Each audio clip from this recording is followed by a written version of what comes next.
Hello guys, welcome to my YouTube channel. In the previous video we have already discussed about the treatment for gerd. In this video we are going to discuss about the expert care at Providence. At Providence we have a group of leading reflux experts within the Digestive Health Institute, including gastroenterologists and esophageal surgeons across the 7 states we serve. Some of the most well-known gerd experts in the whole world at Providence hospitals. These doctors work with the Digestive Health Institute to drive research across the nation and have influenced gerd management and driven the adoption of new surgical techniques. The providers at Providence take a patient-centered approach, recommending treatment based on your individual circumstances and goals. They are experienced at all the different types of medical and surgical therapies, which means they can adopt when the situation requires something different. Providence Gerd specialists can find the right treatment for the right person while keeping them as close to home as possible during their special treatment. So there is a question that arises in some patients: when to seek help. So how do you know when it's time to seek care from a GERD specialist? While your primary care doctor can help you manage your GERD, you eventually will need from a specialist care, especially when the medications are not controlling your symptoms. Even if PPIs control your symptoms, it may be helpful to see a specialist so you can discuss your risk for developing Barrett's esophagus.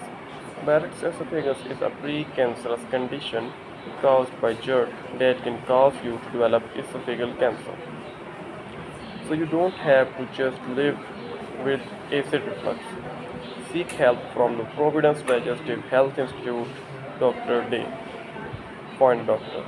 If you're looking for GERD specialist surgeon, you can find one at the Providence Digestive Health Institute or search for one who is right for you in your provider directory. Now we are going to discuss about the acid reflux. Understanding heartburn and acid reflux, is it just a sign of aging? Summer food to avoid with heartburn. Summer is a wonderful time for most people, but for chronic heartburn sufferers, summer often feels more like a 2 month danger zone.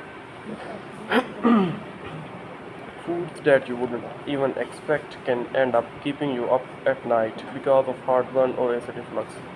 Don't fall victim this year. Knowing that what foods to avoid with heartburn will go a long way towards helping you navigate through the summer without triggering any bouts of heartburn. The first of the food here 8 summaries to avoid with heartburn. Corn cobs with butter. Corn on the cob is a classic summer food that's almost impossible to avoid.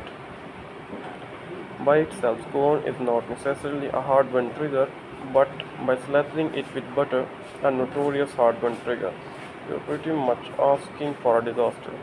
Leave the butter behind and enjoy the corn by itself, whether it's on the cob, boiled, grilled, or however else you like to prepare.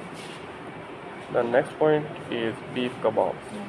This one is one of the trickiest triggers because we assume that kebabs are a relatively healthy option.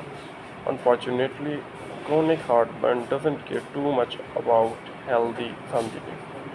So beef is notoriously high in fat and is usually very greasy, which makes it a heartburn no-no. You don't have to give up kebabs entirely though. Try chicken, veggie or fish kebab instead.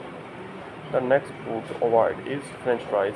In reality, you don't have to remove potatoes completely from your life, just make sure they are not fried.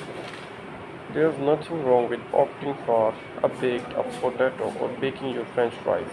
It's impossible to prepare potato dishes that still satisfy those carbs carving while minimizing your risk of heartburn. I hope this video will be very beneficial for you. Thanks for watching it.